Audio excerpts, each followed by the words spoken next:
In this video, we're going to look at some real YouTube Studio screenshots of some of my past videos to gain some insight about how much YouTube pays for 100,000 views. Hi, my name is Adrian, and from 2020 to 2022, I was a full-time YouTuber, which feels weird to say, but yeah, YouTube was actually my first real paying job, with taxes and everything. We're going to look at a couple of different scenarios, including the community guidelines violations, copyright claimed content, and videos with no restrictions as well. Other people are always scared to show what videos they've made, or they censor everything and can only share one little screenshot. Not today. This will be the full details. Now, when I started out, I made videos in the entertainment niche, which is what most creators are interested in doing. These were not faceless AI videos or anything like that. Still, entertainment videos in general have some of the worst ad rates you'll ever see, with finance and tech videos being some of the highest paid. So when you first get 100,000 views, your earnings will initially, realistically, look like this. This is my lowest paid video with 100,000 views, and it's definitely an outlier. We're going to look at more normal earnings in a minute, but why does this video specifically have such catastrophically low earnings? Well, the thing that most people forget is when you first get into the YouTube Partner Program, all the views you have gotten up to that point are not paid back. If we look at the earnings chart, you can see that I started getting paid right here. When you finally get that big jump in views, you miss out on most of your pay because you first need to set up AdSense. And considering that when I first set up my account, it took literally weeks because I still got sent a physical letter in the mail with a confirmation code, I missed out on hundreds of thousands of monetized views.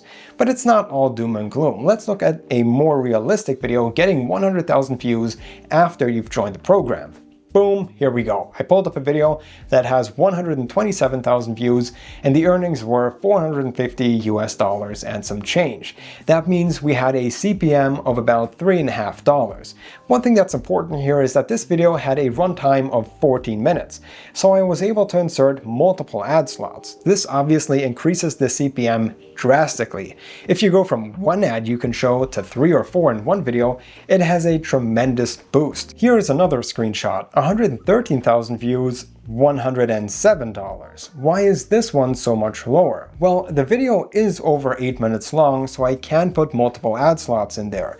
But considering that this was more of an artistic video, I didn't want to. I didn't want anybody to watch an outlier creative project I've made only to get slammed with tons of ads. That's what regular content is for. So this is more indicative of the earnings you get with only one ad. Also, if you look at the retention, it's pretty low. So even if I would have included more ads, less people would have seen them and the CPM would have still been lower. Then we have this video, 131,000 views with $607 in earnings. This is a bit of a higher CPM, but again, it's really the high retention that boosts the CPM because there are multiple ads in between. Here we have 292,000 views with $355. This video was just 6 minutes, so no mid-roll ads. Here we have another one, 183,000 views with $505 in earnings. I'm showing you multiple screenshots so that you get a good idea of the true range we're dealing with.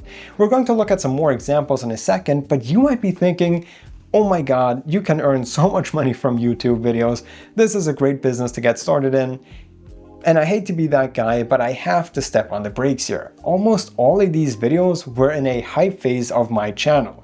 What that means is that even though I can show you screenshots left and right, these are still outliers. It's really hard and really rare to get 100,000 views, and especially pulling that off over and over again.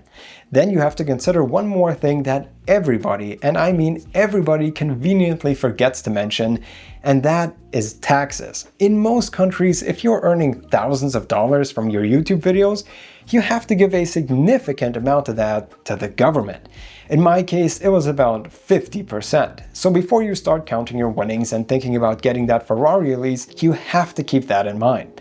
Anyway, let's look at some more screenshots. 112,000 views with $387. That's pretty normal. Now here's a different one. 102,000 views, good retention with mid-roll ads, $28. what the hell happened here? This is something that you will see a lot from YouTube, sadly. This video got demonetized. So I made a lot of videos in the horror niche, and apparently this video was too violent for YouTube. So before I was even able to hit that publish button, YouTube gave me the no ads for you label. You will still earn money, just a lot less. Here we go, another video, 238,000 views with $74. Also seems a little bit low. Here I got the ineligible to earn notice. This happened because I used film clips in my video. Of course, I was still commenting and reviewing the content, which I considered fair use. I mean, seriously, out of all the videos I made, I was so surprised that this one got hit because this was an actual critical review and detailed analysis of a movie. I wasn't showing the full movie or full scenes or anything like that. Could I have appealed it? Yeah, probably. Would I have won? Probably not. YouTube tends to favor the copyright holder, which I mean, I guess is fair. And let's look at one more video here, 250,000 views and $770. Again, good enough retention, multiple mid-roll ads. But why am I showing you this one? Well, this video also got hit with a notice, viewable only by those aged 18 and over, and limited ad earnings due to violent content. Again, I was pretty surprised since this was not nearly as violent as other videos I've made, but I don't make the rules, and I want to show you the full potential of all these different scenarios. There are a bunch of different notices as well. These are mostly connected to the community guidelines. For example, there's also bullying and lots more. They all have about the same effect, and it's quite difficult to tell when you cross the line. Sometimes you make a really tame video and you get hit with a notice, and sometimes you make something where you think you're definitely going to be more limited, and nothing happens. So there you have it. That's a pretty accurate representation of the earnings on entertainment videos that get more than 100,000 views. We've seen the transition into AdSense and how you don't get paid for prior views, normal videos with no notices, ineligible to earn due to copyright claims, limited ads to an 18+ rating, and community guidelines violations, as well as the earnings that you have when you have no mid-roll ads. Again, YouTube ad revenue varies wildly depending on the content you make, with entertainment content having a rather low pay. And the truth is that if YouTubers would have to depend solely on ad revenue from this platform, 90% of your favorite creators would not be able to create videos. Anyway, subscribe to see more content like this. I'll see you in the next video. Bye guys.